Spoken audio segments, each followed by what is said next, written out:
Hello, everybody, and welcome to today's lecture. Today we're going to be talking about the endocrine and reproductive systems.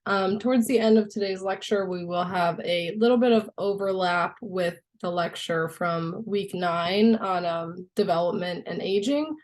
So if some stuff looks familiar, that might be why, or if you need a little bit more of a refresher on some of that, you can always go back and check out that week 9 video. So as always, here I have linked our GroupMe. So this is a place where we will post all the links to our lectures once they've been uploaded, as well as somewhere for you to ask any questions that you might have about these videos specifically or any other videos that you're watching for your MCAT prep. Our tutors will be happy to help you. And you could just throw the question in the GroupMe or message the tutors directly. And we'll be happy to help out there. I also have linked our Instagram here and our YouTube channel. This is where we have a ton of resources for you guys. This 15-week question-based course is all on our YouTube. We have a couple other courses as well, and then some supplemental videos that focus on more specific topics. So anything that you're struggling with or you need more clarification on, I'm sure we'll have a video there to help you out. So our current schedule is 2 lectures per week. So that's Sundays and Mondays at 8:30 p.m. Eastern. We are releasing these videos on our YouTube channel. That's about it. So we will dive right in. So question 1, we're going to start off talking about the endocrine system. All right, so peptide hormones are made in the blank and bind to receptors located blank. So we have a little 2x2 question. Feel free to pause the video now and take the time to answer this question.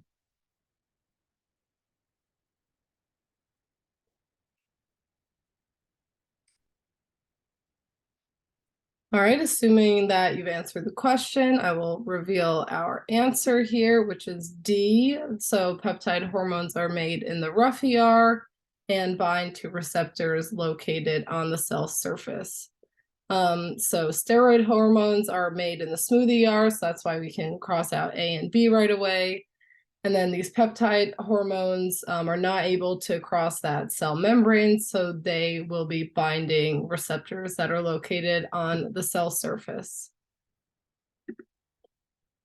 So just a little bit of an overview on the endocrine system. It's important to know that it's very closely related to the nervous system. So next week we'll be having a lecture coming out on the nervous system, and I'm sure we'll have a little bit of overlap there.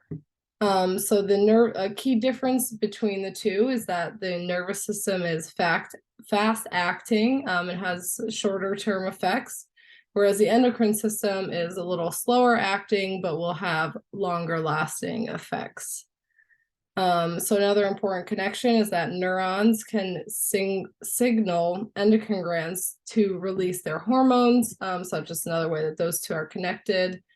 And then an especially important connection point between the endocrine and nervous systems is the hypothalamic pituitary axis. So that's where the hypothalamus is in really close communication with the pituitary gland, which is one of our endocrine glands.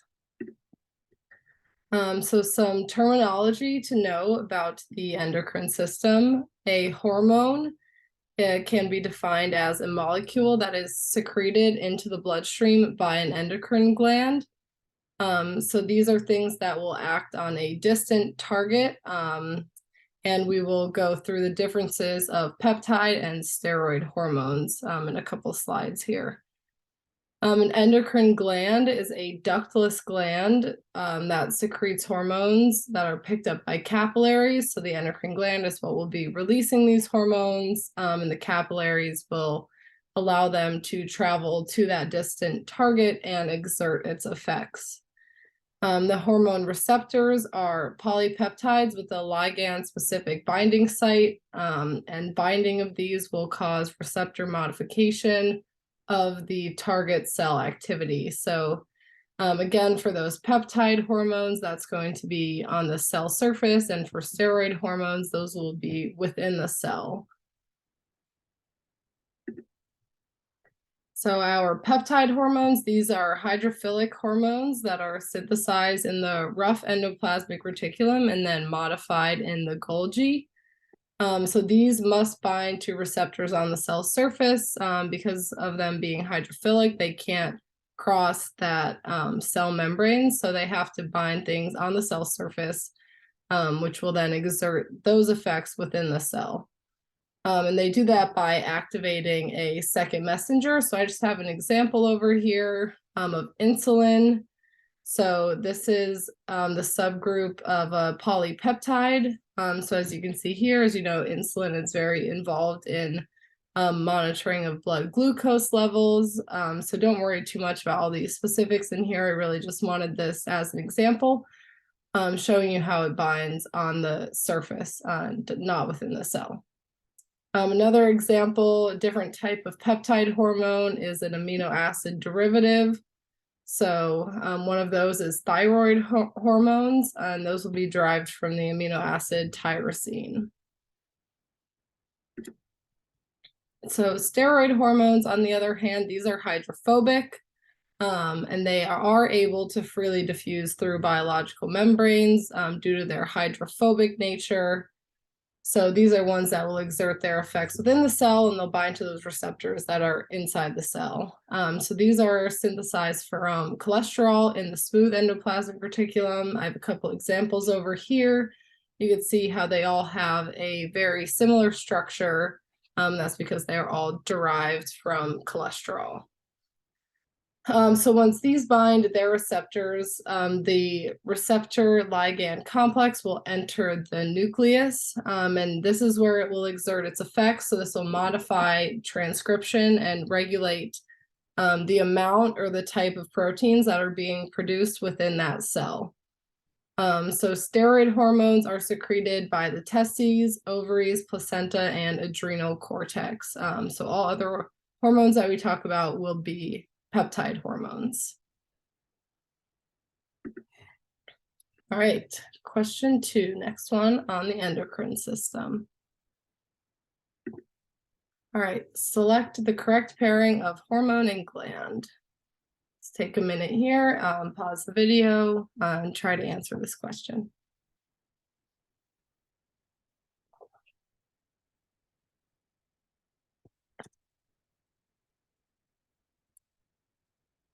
All right, assuming that you've had a chance to answer the question, I will reveal our answer now. The answer here is going to be A, the thyroid secretes calcitonin.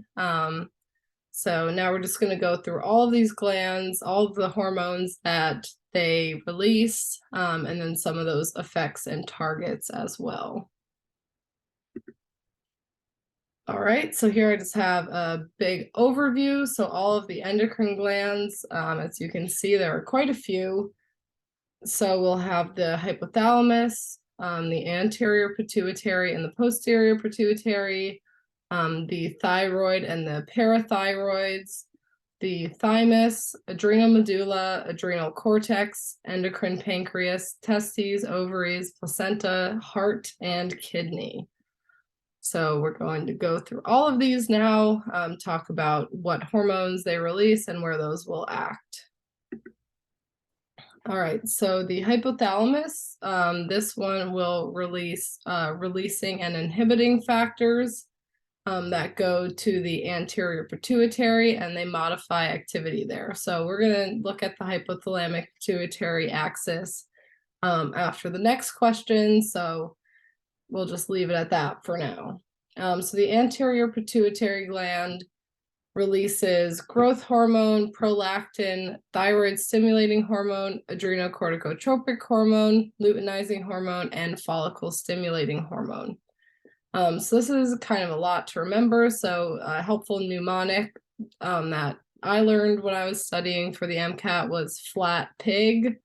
And if you just picture all those letters capitalized except for the I, as you can see that there's no hormone that starts with an I, but there's one for F, L, A, T, P, and G. So flat pig, that's how you remember the hormones from the anterior pituitary.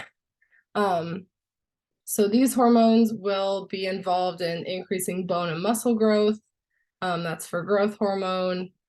Prolactin is involved in goes to the mammary gland. Thyroid stimulating hormones target will be thyroid. And the last four, their targets will be the ovaries or the testes. So some of these effects are increasing cell turnover, stimulating milk production. That would be with prolactin in the mammary gland. Thyroid stimulating hormone will increase the release of thyroid hormone from the thyroid. Adrenocorticotropic hormone will increase the activity of the adrenal cortex. And then our last four here will be involved in ovulation or testosterone synthesis, as well as follicle development and spermatogenesis. So the posterior pituitary gland will release the hormones antidiuretic hormone and oxytocin. So antidiuretic hormone will act on the kidneys and have an effect on water retention, while oxytocin will have the target of the breast or the uterus. In the breast, it will have the effect of milk letdown, and in the uterus, the effect of uterine contraction. So the thyroid releases thyroid hormone and calcitonin. Calcitonin, more specifically, is released from the C cells of the thyroid. So this was the answer to our question, our correct pairing that we had. So these will have their targets in the bones or the kidneys, where they will have an effect on physical and mental development for thyroid hormone, increase metabolic rate and temperature, and then calcitonin works to lower serum calcium in the blood. So our parathyroid releases the hormone parathyroid hormone. Finally, an easy one to remember. The target of this will be the bones, kidneys, and small intestine, and this has the effect of raising serum calcium in the blood. So our thymus releases the hormone thymosin. This is only relevant in children, and the effect is T cell development during childhood. The adrenal medulla releases the hormone epinephrine, which is involved in our sympathetic stress response. So epinephrine is also known as adrenaline.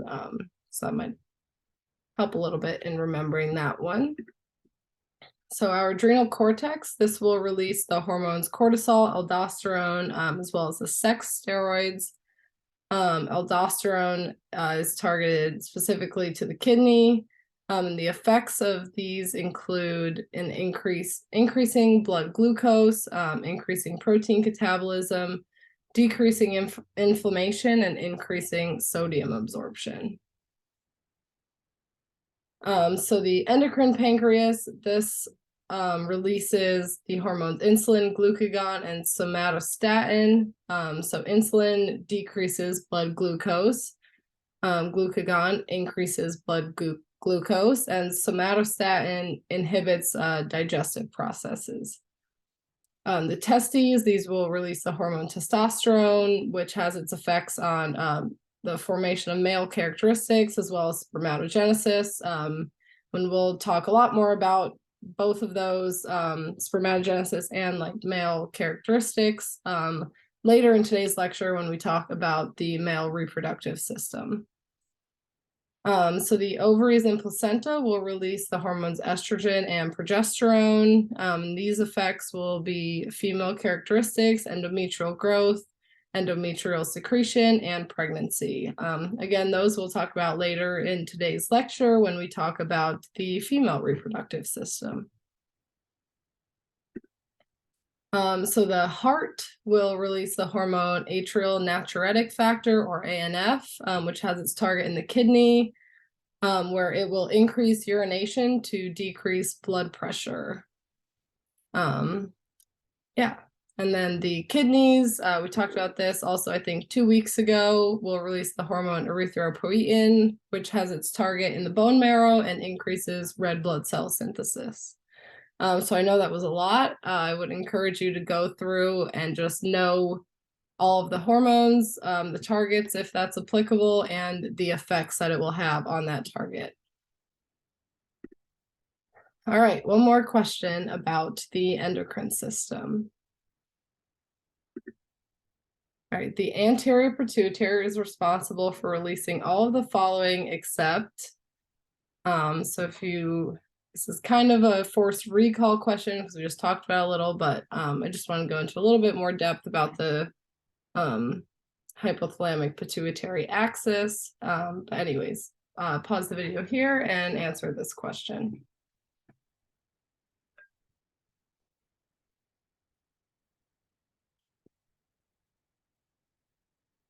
All right, assuming you've answered the question, I will reveal our answer now. The answer here is D, corticotropin releasing hormone.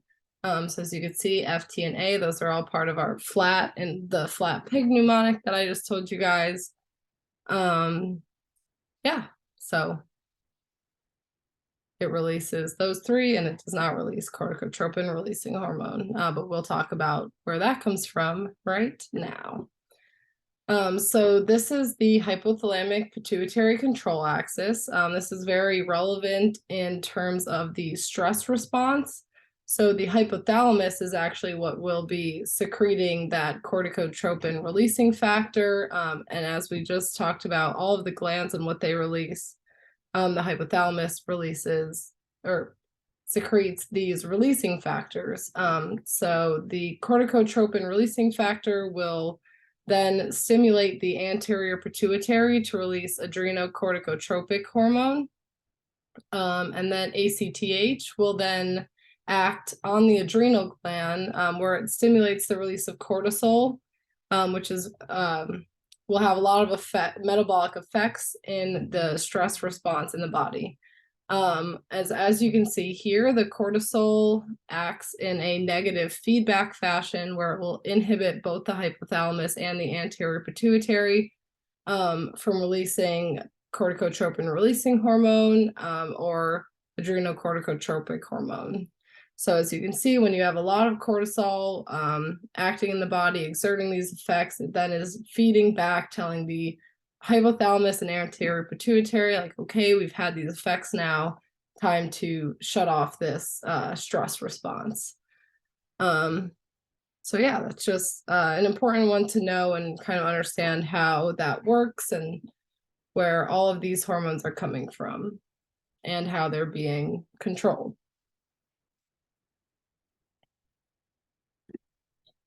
All right, question number 4.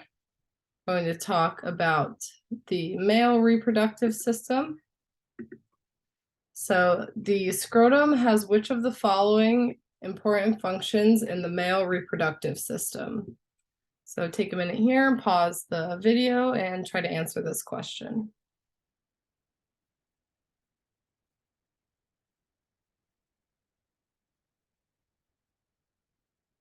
All right, assuming we've answered the question, I will reveal our answer, which is going to be D, temperature regulation. So we're just going to talk about what parts of the male reproductive system contribute to sperm synthesis, sperm nourishment, lubrication, and obviously we know now the scrotum is responsible for temperature regulation of the testes. All right, so just some brief anatomy of the male reproductive system. So the scrotum is what holds the male gonads, which are the testes. And this is an important site of temperature regulation, depending on how close the scrotum will hold the testes to the body to either warm them up or allow them to decrease a little bit in temperature. So the testes are the site of spermatogenesis and as well as a site for secretion of the male sex hormones. And then within the testes, you have the seminiferous tubules, which are the actual site of that spermatogenesis. And these seminiferous tubules are formed by cells called sustentacular cells. And then there are also interstitial cells in there that are in between those tubules, and that is a site of androgen synthesis, one of the male sex hormones. The epididymis is pictured right here on the back of the testes. And this is a long coiled tube that then will empty into the vas deferens, which eventually will turn into the urethra.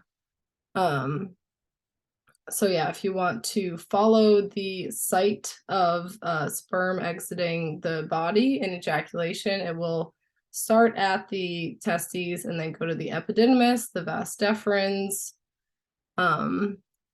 and then back to the seminal vesicle, eventually the ejaculatory duct, and out the urethra. Yeah, so these seminal vesicles here are located on the posterior surface of the bladder, and these will secrete about 60% of the total volume of semen into the ejaculatory ducts. So this is where the vas deferens will join up with these seminal vesicles.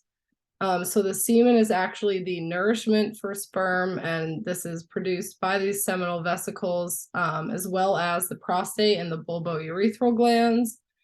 So the seminal vesicles, prostate, and bulbourethral glands are known as accessory glands, and they produce a lot of that nourishment for the sperm, which will allow them to survive and eventually, hopefully, fertilize an egg, which is their goal.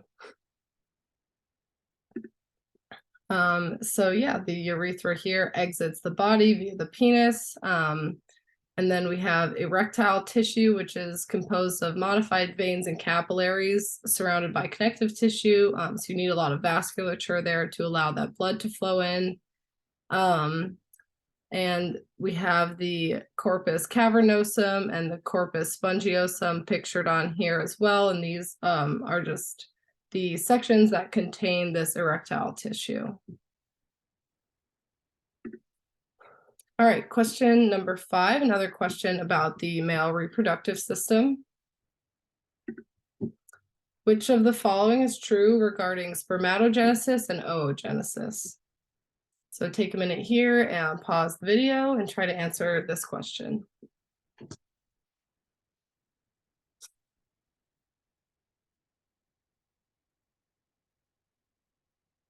All right, assuming that you have answered the question here, I will reveal our answer now, which is going to be C. Spermatogenesis results in 4 sperm, while oogenesis results in only 1 egg. So we're just going to talk a little bit now about spermatogenesis, and we'll cover oogenesis in a couple of questions later when we move on to the female reproductive system. So spermatozoa, those are the male gametes. That's when we say sperm, we're saying spermatozoa. And spermatogenesis is the term for the synthesis of sperm.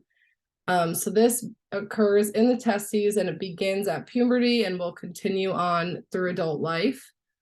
So the stages of development here would start off with spermatogonium, which will mitotically reproduce before these enter meiosis. And then once they've entered meiosis, you have a primary spermatocyte in meiosis 1. You have a secondary spermatocyte in meiosis 2. And then you have a spermatid when it's almost a mature spermatozoan. And then the mature name is spermatozoan. And these will mature in the seminiferous tubules and the epididymis. So it's just important definitely to know the order of these, and which is the least mature and the most mature, and just know kind of what stage these are in at these different names for these maturing sperm.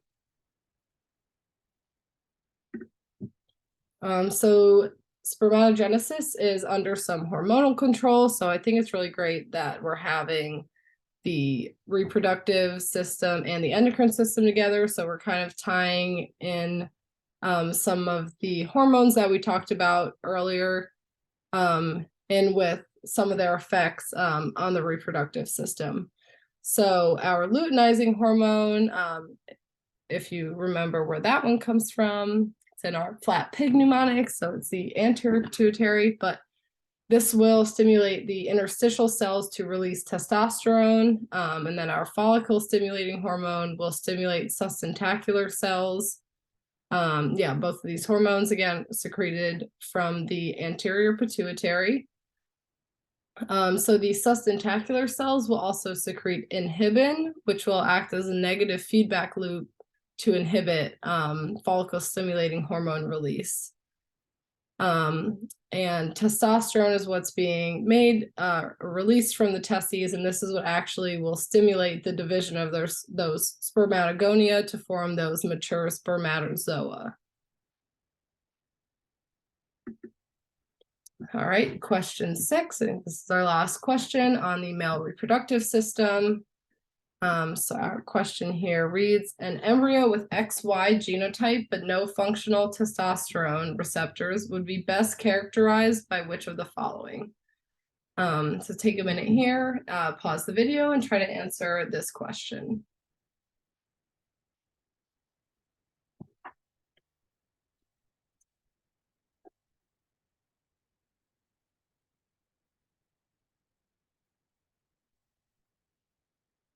All right, assuming that you have answered the question here, I will reveal the answer, which is A, the testes are present, but external genitalia are female. So we're going to just talk a little bit about the role of these testosterone receptors in embryonic development, and some other important factors that will determine the internal and external genitalia for an individual.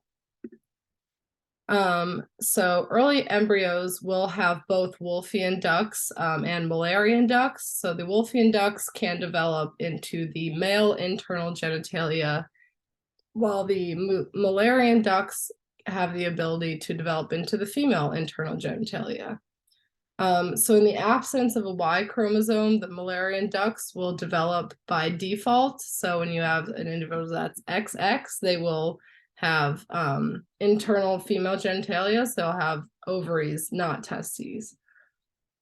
So the Y chromosome is what will allow our production of testosterone and something called Müllerian inhibiting factor, or MIF. So this Müllerian inhibiting factor is what will cause the regression of those Müllerian ducts and will prevent the development of internal female genitalia. So as you can see, testosterone is not involved in this step. So just having that Müllerian inhibiting factor, you don't need testosterone receptors for this to prevent the development of internal female genitalia. So that is why our individual from the previous question will still develop testes, so they will have internal male genitalia. But this last bullet point here, testosterone is what will give rise to the testes and male external genitalia. So we will not be able to form that male external genitalia without those testosterone receptors. All right, question 7 is going to talk about the female reproductive system. All right, well, it appears this question was not put on, didn't have an animation on it, so our answer has been spoiled. But anyways, the question reads, what occurs when luteinizing hormones surges in the ovarian cycle? So as you can see, our answer here is ovulation, and I apologize for that oversight on my part. But regardless, I think this is a great question and a great question to go over. If you want to try challenging yourself and giving it a second chance, after we talk about this, you could change luteinizing hormone to one of our other hormones here that is involved in menstruation and these other bullet points, and try to kind of make those questions for yourself and allow yourself the chance to do that recall. All right, so we're going to talk a little about oogenesis. So we just talked about spermatogenesis, and we had that question that talked about how many eggs will result from oogenesis. So as you can see in this image on the right here, you will have only one egg, and then you will form these polar bodies. So oogenesis begins prenatally with mitosis in utero. So that's also an important distinction between oogenesis and spermatogenesis. So these are arrested in prophase 1, where they are called primary oocytes. So beginning at puberty, females will undergo hormonal changes that will cause a primary oocyte to complete this first meiotic division to form the secondary oocyte, as well as the first polar body. So it is important to note also that you will only get the second meiotic division once the secondary oocyte is fertilized by a sperm. So this will not be happening unless that egg has been fertilized. And then you can see here we have a second polar body, but we still only have one egg. So that is why when we start with oogonia, we still only end with one egg. So the ovarian cycle can be divided into 3 phases, and these are some of our hormonal changes that will allow that egg to be ovulated, as well as the endometrium to be shed. So we'll talk about the ovarian cycle and the uterine cycle. So first with the ovarian cycle, our first phase is the follicular phase. This is where a primary follicle will mature and secrete estrogen, and then our follicle stimulating hormone will control the maturation of that follicle. This phase will last about 13 days. Our second phase here is the ovulatory phase. This is where a surge of luteinizing hormone will cause the secondary oocyte to be released from the ovary. So this is where we'll have ovulation. This usually occurs on day 14 of the ovarian cycle, and it only lasts that 1 day. Our third and final phase of the ovarian cycle is the luteal phase. This will begin with formation of the corpus luteum, and the corpus luteum will release estrogen and progesterone, and this will last again about 14 days to make the whole cycle last about 28 days. So the uterine cycle, on the other hand, our first phase is going to be menstruation. This is triggered by the degeneration of the corpus luteum and the accompanied drop in estrogen and progesterone levels. So again, it's important to think about the hormone levels at each stage in both of these cycles. So menstruation, the associated hormonal change will be a steep drop in estrogen and progesterone because we will no longer have the corpus luteum producing secreting those hormones. So at this stage, the endometrial lining is sloughed out of the uterus. This is where you get the bleeding that's typically associated with a period. And this lasts on average about 5 days. So our second stage here is a proliferative phase. This is where the follicle is producing estrogen, which will then induce proliferation of a new endometrium. So we just sloughed out that previous endometrial lining, so now we're going to make a new one. This will last about 9 days. Our third phase here is a secretory phase, and this is where estrogen and progesterone are produced by the corpus luteum, causing the development of the endometrium and allowing that to further develop. This will last about 14 days. So yeah, another hormonal level to pay attention to is that the secretory phase will then be associated with an increase in estrogen and progesterone. So again, I would encourage you to maybe make a graph. There are tons of graphs out there. We're going to look at one on the next slide, actually. Just kind of tracking what hormones are going up and down at each phase in the uterine and the in these cycles. All right, so here we have the pictures here. So these just show the ovarian cycle. We have that follicle stimulating hormone, and then you see that sharp increase in luteinizing hormone at ovulation. Whereas for the uterine cycle, you can see that there is really no progesterone and estrogen at the menstruation here. So we have this steep drop off right here, and this is where we are sloughing that endometrial lining. Yeah, so I would definitely encourage you to be familiar with both of these graphs and everything that's happening at these phases. All right, question 8, two more questions on the female reproductive system. All right, the presence of which hormone will give a woman a positive pregnancy test at 2 weeks pregnant? So take a minute here, pause the video and answer this question.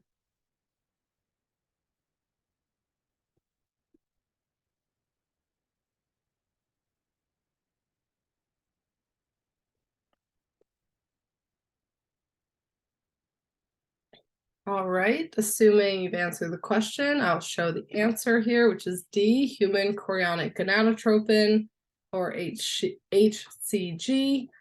So we're going to go over some of these hormonal changes that are associated with pregnancy. And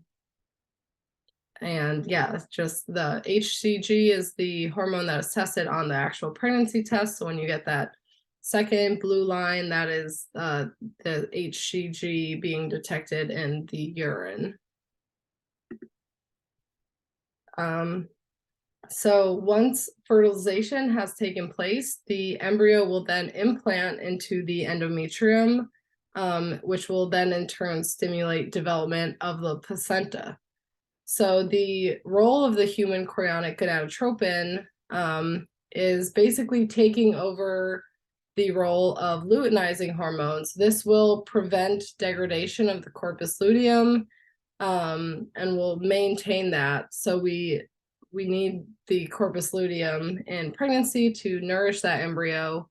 Yeah, so again, HCG is what is tested in those pregnancy tests because having that present confirms the presence of an embryo. So it's important not to degrade that corpus luteum because, again, that is what is releasing our estrogen and progesterone, which are maintaining that endometrium, and the endometrium is where our embryo is implanted. So that is super important to keep that. If that's sloughed off, the embryo will be sloughed off with it. So we need to keep the corpus luteum in order to keep those estrogen and progesterone levels nice and high and maintain that endometrium to nourish the implanted embryo. So just a little more on this. Fertilization is the fusion of a spermatozoon with a secondary oocyte. So as we said, this will be what stimulates that oocyte to undergo its second meiotic division and eventually become a fertilized egg or a zygote. A lot of this also, if it looks really familiar, this is a lot of review from that week 9 lecture on development. But I just want to go over it again to make sure all this information is nice and solidified and well covered where it should be. So the sperm will survive for 2 or 3 days, and in this time they're swimming through the uterus and trying to reach that secondary oocyte. So in order to fertilize that oocyte, they must penetrate the corona radiata, which is this outer layer here, and they use an acrosome reaction, which will help them penetrate that outer layer. And then the acrosomal process will then elongate and bind to receptors on the zona pellicuta, which is in here. This will allow those sperm and egg membranes to fuse, and now we have a fertilized egg, and we have officially formed a zygote once it gets in and binds that zona pellicuta, and once those membranes are able to fuse successfully. So cleavage, this is the first stage of embryogenesis. This is where we're going to start making some more cells and having a lot of cell divisions. So that first stage where the zygote undergoes a lot of those cell divisions, we just have a ball of cells called a morula, and this division will begin about 36 hours after that initial fertilization. The morula eventually is transformed into a blastocyst, which I have pictured on the right here, and that process is called blastulation. So basically we have a trophoblast, which is this outer layer here, which is surrounding a cavity. And then we have an inner cell mass in here, which I think was the embryo blast on this image, but starts off way smaller as an inner cell mass that is adhered to the side of that trophoblast, and this will eventually become our embryo.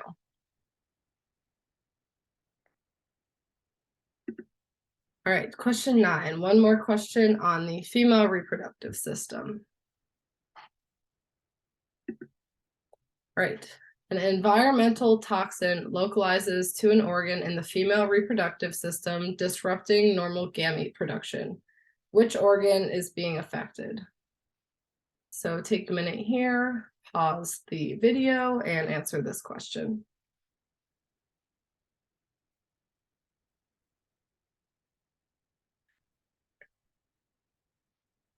All right, assuming you have answered the question, I will show the answer now, which is C, the ovaries. So this is the internal female genitalia, gonads, which is the site of gamete production. So just a little bit on the anatomy of the female reproductive system. So we have the opening of the vagina, which is found between the labia minora. And then if you go up a little bit, you have the cervix. So this is where this is the opening from the uterus into the vagina. Then we have the endometrium, which is this innermost layer, the lining of the uterus. This is responsible for nourishing and development of the embryo, as we just talked about. This is what is sloughed off in that menstrual cycle every month, or it's maintained if pregnancy occurs. The myometrium is the outer layer of the uterus. This is made of smooth muscle and comprises the wall of the uterus. So then we have our uterus that ends in 2 fallopian tubes, which can also be called uterine tubes. And then we have our ovaries, which are the female gonads and our site of gamete production. All right, so question 10, we're going to review one of the topics discussed in today's lecture. So again, I always say this, but I think that recall is the best way to study. So when you learn something, even if it's just 10 minutes later, forcing yourself to recall that information is a great way to get that solidified. So I like to try to end the lectures with a little review question if we have time. So yeah, let's do this review question. Okay, which of the following describes the path of mature sperm during male ejaculation? All right, so yeah, pause the video, answer the question. Try not to look at your notes if possible, and see if you're able to recall this answer.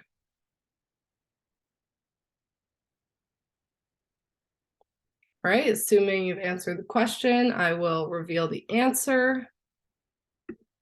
So the answer here is A, seminiferous tubules, to the epididymis, to the vas deferens, to the ejaculatory duct. Yeah, so that is just recall from earlier today. If you need to go back, if you didn't get this question right, just feel free to go back in the video and review those slides. Yeah, so thank you guys so much for coming to today's lecture. I hope you learned something about the endocrine and reproductive systems. And of course, if you have any questions at all, please feel free to shoot me a message in the GroupMe that I had linked at the beginning of today's lecture. I'll be happy to clarify anything for you or help you out if you need on any of the topics from today or any other lecture. So thank you again for coming. I wish you all the best in your MCAT studying. Yeah, good luck.